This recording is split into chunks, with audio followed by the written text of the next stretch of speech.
Today, I'm reviewing the ADAM Audio H200 Dynamic Closed Back Studio Headphones, and I'm going to tell you why I haven't been this excited about an entry-level closed back headphone since the FIO FT1.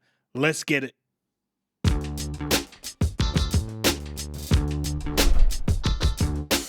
What's cracking, audio fans? It's David here from Prime Audio Reviews. So this is the box for the H200. This guy is coming in at a price of $149 US. Now this is a dynamic driver headphone, and the drivers inside are peak performance 40mm drivers. So only 40mm, but you will be surprised what they can achieve. I'll get to that momentarily, but let's have a look at the build. And in terms of build, they're pretty unassuming. They're very down to business, utilitarian, but they do look pretty sleek in my opinion. This yoke here is metal, aluminium or steel. I'm not sure, probably aluminium, but it feels very robust. There isn't any, well, there's a tiny bit of swivel and pivot, but that doesn't matter because these ear pads are really plush memory foam and they just mold naturally to the shape of your head or your face. That does two things. First of all, that makes these supremely comfortable, or even despite having some pretty hefty clamping force, but it also makes for excellent passive noise isolation, which is a great thing, of course, if you are using these as studio monitors. Now on the underside of the headband, we've got more foam, just regular foam here, but it's nice and plush and soft. And yeah, the rest of the headband, the top of the headband is plastic, and the ear cups are plastic too, but there's no creakiness. They're super quiet.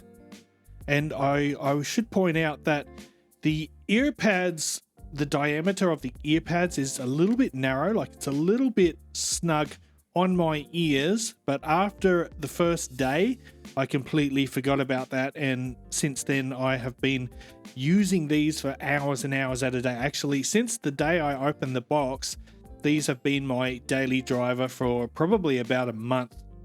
One really cool feature of these headphones is it's got a headphone jack, a headphone socket on either side, so you can plug it into either side, whichever you prefer, whichever one works best for you. Here's the cable.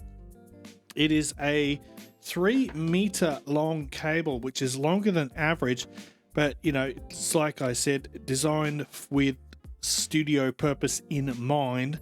So it's quite long for the desktop. I actually like that, but of course, if you want to change the cable out, you can easily get, it's got a 2.5mm connector there. You can easily swap it out for a third-party cable if you want. I think there's even actually one on the ADAM Audio website. You can check that out. But let's come back to the headphones. So the build is great. They're super comfortable, although the clamping force might be a little tight if you have a big fat melon of a head.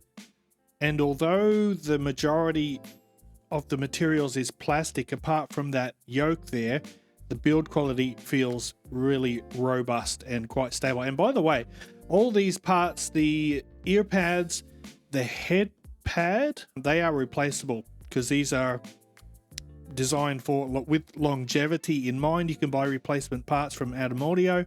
Now, another thing that I should point out, when you buy a pair of H200 headphones, you also get access to some free software. It's basically a plugin, a VST plugin for digital audio workstations, and what that does is it attempts to mimic the sound or the experience you get from using traditional studio monitor speakers or near field speakers. It tries to replicate that effect in the headphones, so that's a pretty handy feature, especially if you're doing professional work with these. I myself do not use DAWs or digital audio workstations anymore, so I haven't bothered to test that software, that plugin. I've been using the headphones as is, as a regular pair of headphones for editing, for content consumption, watching movies, playing games, and listening to lots and lots of music. So with that as my segue, let's move on to the sound. I'll point out also that these have a low impedance. Let me tell you what it is. The impedance is 32 ohms, and we got I think it's 112 sensitivity, decibel sensitivity. So basically what it means is you can run these off pretty much anything. You do not need a powerful amplifier. You can actually run this straight out of a laptop, which makes these even better for people who are on a tight budget. Now it is time to talk about how these sound. Now I was a newcomer to ADAM Audio, so I approached these headphones with curiosity. Like the brand, I'm familiar with the brand. They have a reputation among producers and engineers. They are known primarily for their studio monitors, i.e. speakers. But having no experience with ADAM Audio speakers, I came into this sort of review blind. As being studio monitors, or marketed as such, they promise a kind of neutrality, which is, obviously critical for producers and audio engineers.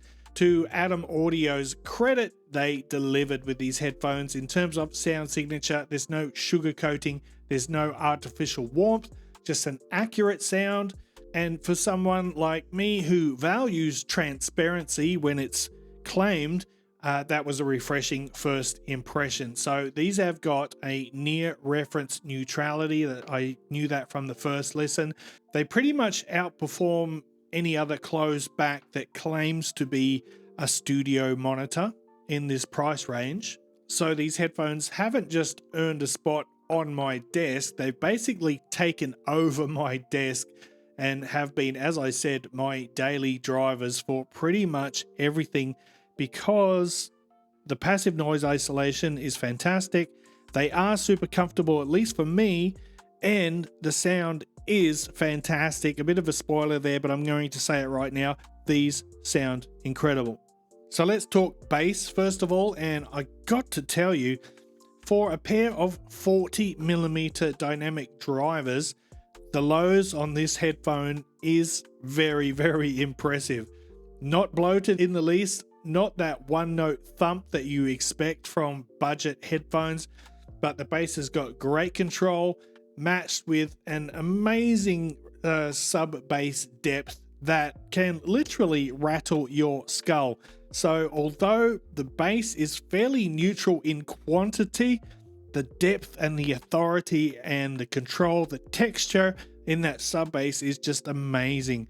And honestly, I simply don't know how they produced such an incredible quality bass from a relatively small 40mm dynamic driver, because the majority of over-ear headphones are 50mm, and some outliers like the FIO FT1, which we'll look at later, actually has 60mm drivers.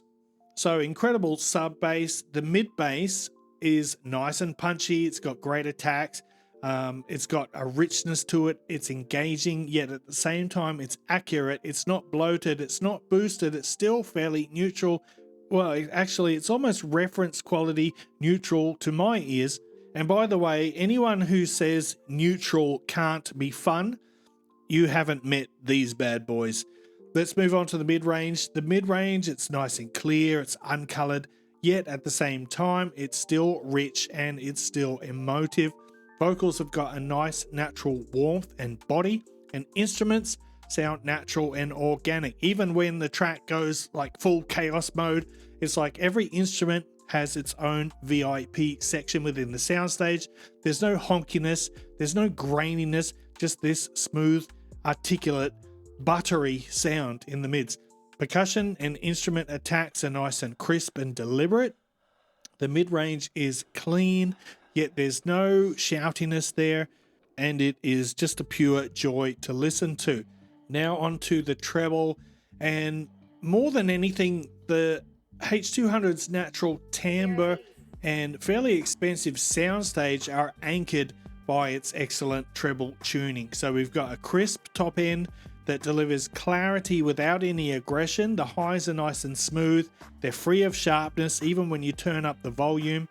Obviously such refinement comes with calculated restraint. So while the treble avoids sibilance and it's got excellent control, that the way it prioritizes smoothness over kind of exaggerated sparkle or forced clarity might leave some listeners craving for a touch more bite in, especially in genres that thrive on energy. But having said that, this treble tuning ensures coherency across the frequency spectrum, the bass, mids, and the treble, and that slight warmth in the upper mids and the treble keeps the presentation nice and musical. Now, in terms of technicalities, the soundstage is slightly wide, well, significantly wider than average for closed back budget headphones. Instruments are presented on a nice black background thanks to good instrument separation and overall resolution, which is great. So we've got precise layered placement of instruments, which offers a fairly three-dimensional sense of space that's both immersive and true to the recording. So on a technical level, these also perform really, really well. All right, it's time for a comparison. Now, hopefully my camera doesn't freak out when I do this. So I've pulled in the FiiO FT1 here. These are both the same price, both $149. Both are incredible. These, I don't really have a favorite between them. I love them both, although they are different. But these are my favorite headphones, probably under $200. The FiiO FT1 Pro is up there, but I think I prefer both of these even more. Now, the FT1 and the H200 cater to different tastes, obviously. The FT1 has a colored musical tuning. It's got an elevated sub bass and a brightened treble, which sharpens vocals and percussion. It's got a really vivid, energetic sort of listen. On the other hand, the H200 is all about neutrality. However, like I mentioned, the 40mm drivers on here can absolutely rival the FT1's 60mm drivers in terms of bass impact, but at the same time, the H200 has denser, smoother mids and even superior detail retrieval. Yes, you do still get more, there is more bass, more sub bass on the FT1. It is super fun and I absolutely love it, but the smaller drivers on the H200 come so close to it in depth and authority. I just don't know how they did it. Both of these headphones have amazing soundstage width for closed back headphones. Both of these headphones have impressive soundstage width, but the FT1 has a little bit more height in its stage, and the stage position is more forward and intimate, while the H200 has a deeper stage with improved layering and a more studio-like image.